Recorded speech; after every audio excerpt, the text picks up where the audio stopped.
ह्या सगळ्या संगनमतानं हे सगळं केलं जात आहे, घोटाळा केला जातो? विनय आवटे हा गेली 20 वर्षापासून कृषी आयुक्तालयातच गरगर त्या ठिकाणी फिरतो आणि कोणत्याही कृषी आयुक्तालयातल्या कोणत्याही खात्यामध्ये जरी असला तरी सुद्धा पीक विम्याच्या बाबतीमध्ये सगळे धोरणं ठरण्याचा आणि त्याच्यावरती अंमलबजावणी करण्याच्या बाबतीतली सगळी कामं ही त्या एकट्याच व्यक्तीकडे असायची।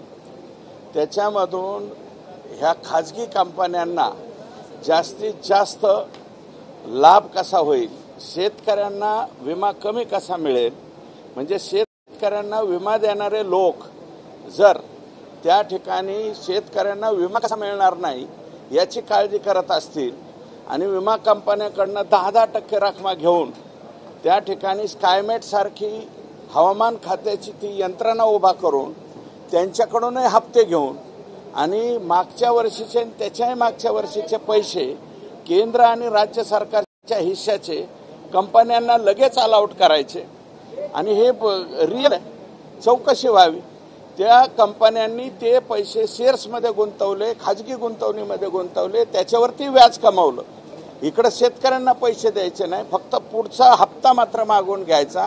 अशा पद्धतीनं विनय आवटे हा व्यक्ती त्या ठिकाणी काम केलेलं आहे। याच्यामुळं अनेक शेतकऱ्यांना विमा सुद्धा त्या ठिकाणी मिळालेला नाही, म्हणून त्याच्यावरती 302 सारखं कलम सुद्धा लागू शकतं चौकशी जर केली तर। आणि शेतकऱ्यांच्या विम्याच्या बाबतीमध्ये अतिशय चुकीच्या पद्धतीने मग कृषी आयुक्तालयातले अधिकारी काही प्रमाणात त्याला जबाबदार आहे आणि कृषी सचिव कार्यालयातले सुद्धा काही लोक हे विनय आवटेलाच मदत करतात।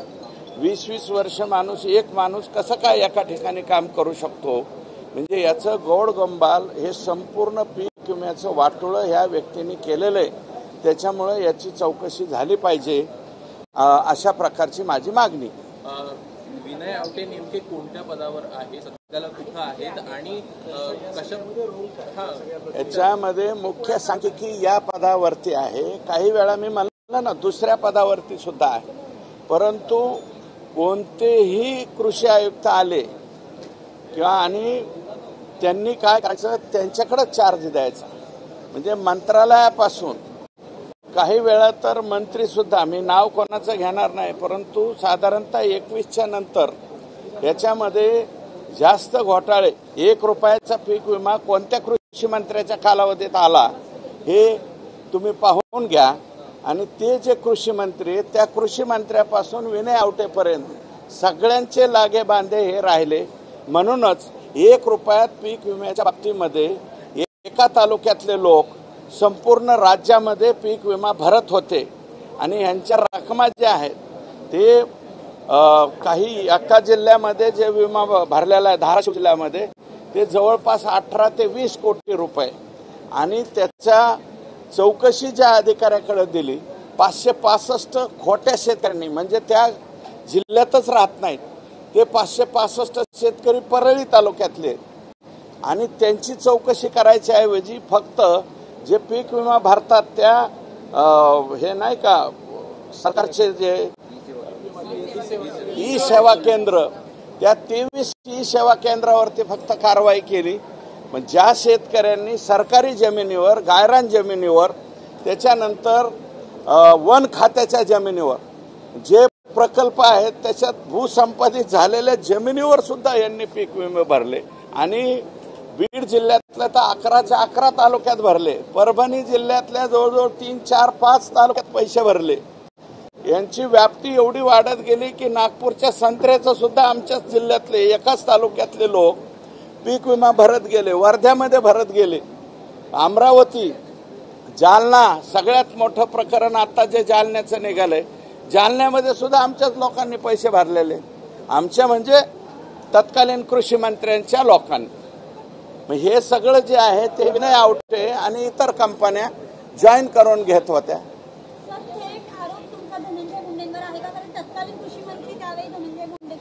100% आहे। नावानिशी पत्र दिलेत मी तत्कालीन कृषी मंत्री आणि याचं माझ्याकडे एवढा मोठा गठ्ठा आहे, याचे पत्र दिलेत मी, याच्या चौकशा सुरू झाल्या हे बघा, मी पत्र दिल्याच्या नंतर कालच सभागृहात सांगितलं की मी कृषी निविष्ठा, त्याच्यानंतर नॅनो युरिया, नॅनो DAP, त्याच्यानंतर सोयाबीनच्या बाबतीमधला घोटाळा, कापसाच्या बंडीमधला घोटाळा, या सगळ्याची जी आहे तक्रार केल्याच्या नंतर याच्या चौकशीचा प्रमुख विनय आवटेला केला आणि विनय आवटेची ज्यावेळेस तक्रार केली त्यावेळेस ह्या 78 ज्या कृषी निविष्ठा कंपन्या आहेत, ज्या अधिकाऱ्यांशी संबंधित आहेत, त्या 78 कंपन्यामधल्या 2 कंपन्या एका माजी अधिकाऱ्याच्या मालकीच्या होत्या. त्या रिटायर अधिकाऱ्याला यांच्या चौकशीचा प्रमुख केला.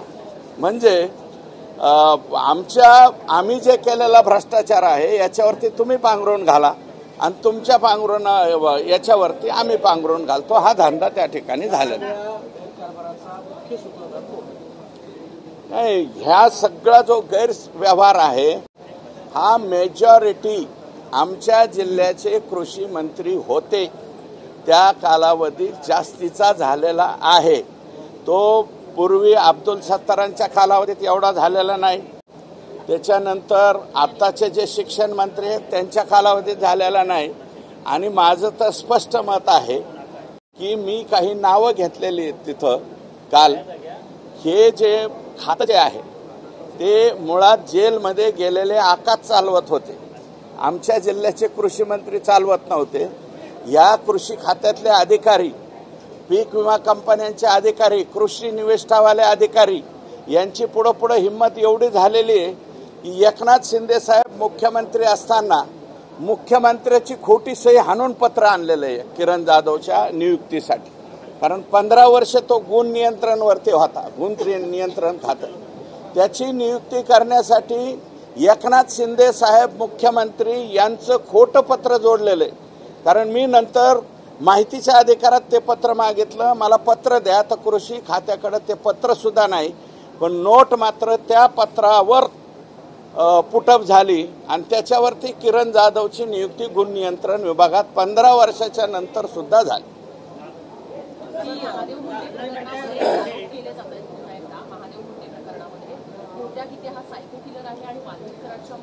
हो, 100% आहे. फक्त 12 गुंठ्यासाठी मारला होतो गरीब माणूस.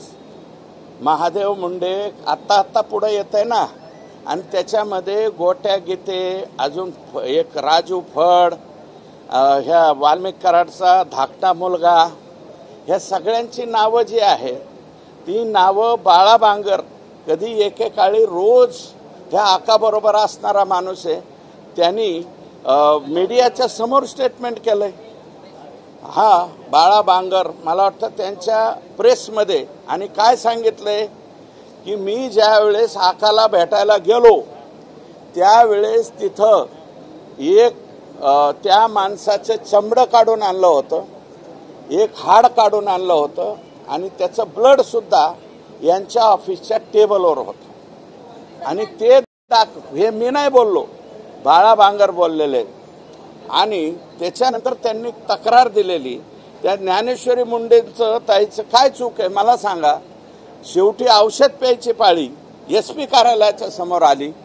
मग आत्तापर्यंत हे गोट्या घेते त्यातलाच एक आरोपी मागच्या वाल्मिक कराडच्या तारखेला, म्हणजे आकाच्या तारखेला, तो जिल्हा न्यायालयात येतो, मोकामधला आरोपी.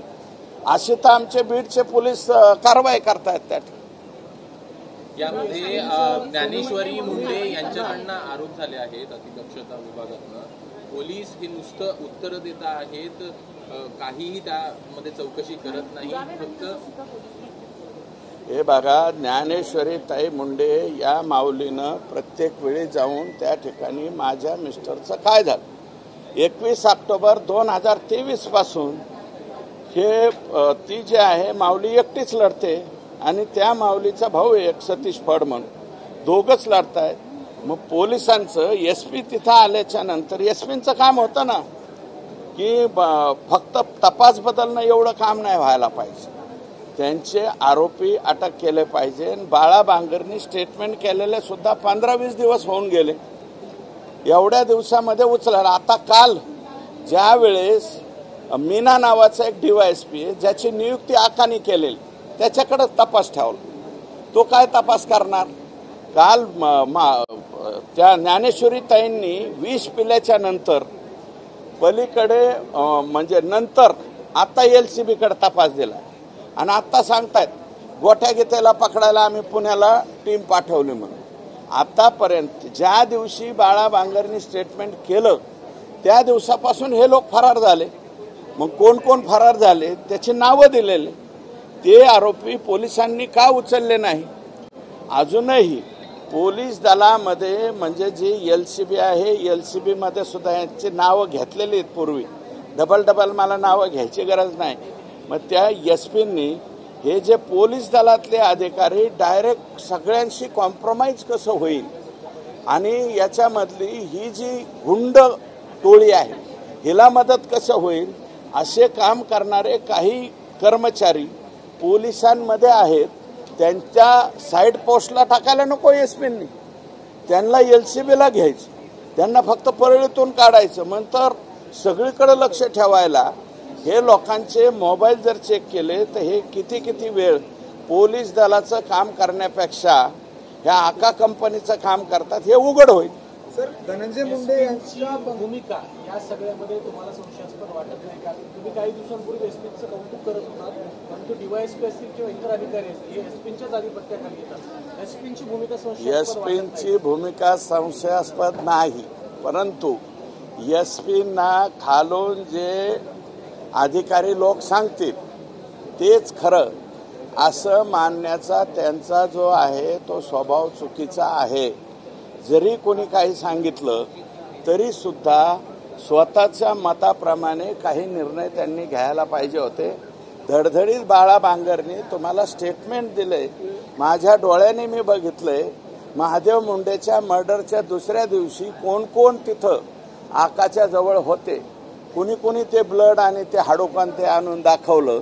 याचे नावासह तक्रार केल्याच्या नंतर त्या लोकांना उचलण्याचं काम कोणाचं होतं? नाही, संशयाची नाही, परंतु खालचे लोक त्यांना प्रॉम्प्टिंग चुकीचं करतात आणि ते त्याचं ऐकतात. हा त्यांच्या स्वभावातला दोष आहे.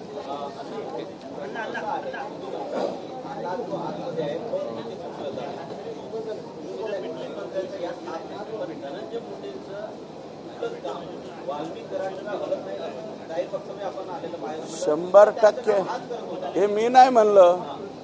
वाल्मिक म्हणजे धनंजय मुंडेंचं पान ज्यांच्यामुळे हलत नाही ते आका असं मी नाही म्हणलं. पंकजाताई म्हणलेलं ते दसरा मेळाव्याचं स्टेटमेंट काढा, त्याच्यात ते सुद्धा म्हणलेले. कृषी मंत्र्याचा सहभाग नाही असं कसं? सहभाग आहे ना. कृषी मंत्रालयापर्यंत याचे धागेदोरे, पीक विम्याच्या घोटाळ्याचे, त्याच्यानंतर नॅनो युरिया, नॅनो DAP, कापसाची बंडी, सोयाबीनच्या बाबतीतल्या काही ज्या करायच्या हे आहे स्प्रे पंप, प्रत्येक खरेदीमध्ये घोटाळा करण्यात आलेला आहे. विद्यापीठाला दिलेल्या कामाच्या बाबतीत सुद्धा घोटाळा करण्यात आलेला आहे. त्या परळीमध्ये कोण एक तालुका आहे तिथं कृषी महाविद्यालय स्थापन करायला 100 कोटी रुपये तिकडं पण दिलेले. जाऊन तुमचा मीडियाचा एखादा हे पाठवा, त्या कृषी म्हणजे विद्यालय जिथं स्थापन केलंय तिथं खर्च झालेली रक्कम आणि ऍक्च्युअल काम हे पाहिलं तरी चालेल. परभणी विद्यापीठामध्ये 114 कोटी रुपये हे फक्त उचलून घेण्यासाठीच पाठवण्यात आले. असे अनेक घोटाळे जे आहेत त्याच्याशी डायरेक्ट कृषी मंत्र्याचाच समावेश आहे. सर, ज्ञानेश्वरी मुंडेंनी असा आरोप केला आहे की धनंजय मुंडे यांच्या बंगल्यावरूनच वाल्मिक कराडांनी फोन केला होता आणि चौकशी. हे बघा, धनंजय मुंडेंच्या बंगल्यावरतीच त्यांचं ऑफिस होतं आणि ते ऑफिस जे आहे ते हे आका चालवत होते पूर्णपणे. मग बंगल्यावरून म्हणजे आका तिथूनच फोन करणार ना, दुसरीकडून कुठं फोन करणार? आणि हे जे हाडं वगैरे नेली ती सुद्धा त्यांच्या ऑफिसवरच नेलेली आहेत ना.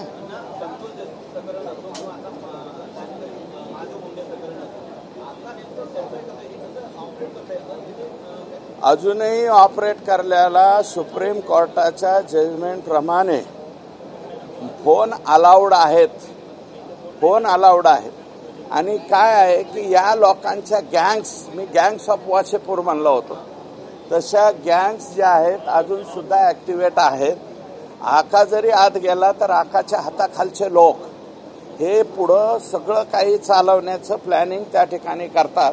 आणि आकाला फोनवरती बोलण्याची मुभा आहे जेलमधून. हो बोलतात.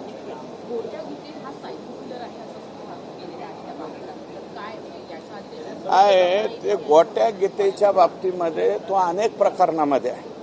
बापू आंधळेच्या बाबतीत तोच गोट्या गीते, महादेव मुंडेच्या प्रकरणात तोच, एक साधबाई म्हणून एक जणाचे हातपाय मोडले तोच आरोपी. त्याच्यानंतर वैद्यनाथ मंदिराच्या पुजाऱ्याचे हातपाय मोडले, गुरव समाजाचा आहे तो, आणि विशेषतः नाथरा गावचा रहिवासी, या माजी कृषी मंत्र्याच्या गावचा रहिवासी, त्याचे हातपाय मोडले. या सगळ्या प्रत्येक केसमध्ये गोट्या गीते हा आरोपी आहे. म्हणून मी नाही म्हणलं, पण बाळा बांगरांचं मत असं आहे की तो सायको किलर आहे. सायको कसा ठरवून अमुक ह्याला तोच त्या ठिकाणी उपस्थित राहतोय.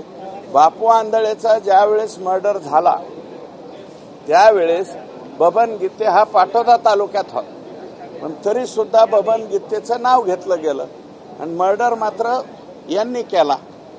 हे असे म्हणजे हे गँग जे आहेत बरोबर डोके चालवणं, सायको किलर वगैरे नाही. जे वरचा आका ऑर्डर देईल त्याप्रमाणे काम करणारा व्यक्ती म्हणजे हा गोट्या गीते.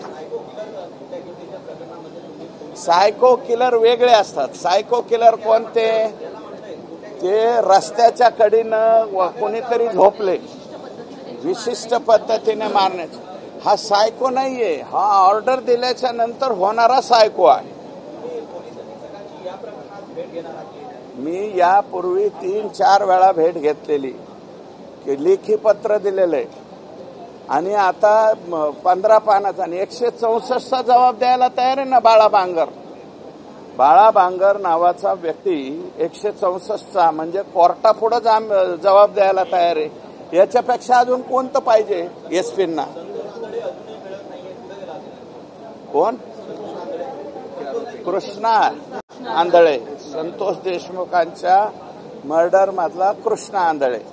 कृष्णा आंधळे गायब आहे, तो बी लवकरात लवकर सापडेल. नाही, गायब केला असं मी म्हणणार नाही. तो आता पोलिसांचं काम आहे. नाही, पोलिसांचं नाही, त्याच्या बाबतीमध्ये सीआयडी कडे तपास आहे. ते सीआयडी कडे, कारण त्याच्या बाबतीत एसपीला दोष देता येत नाही.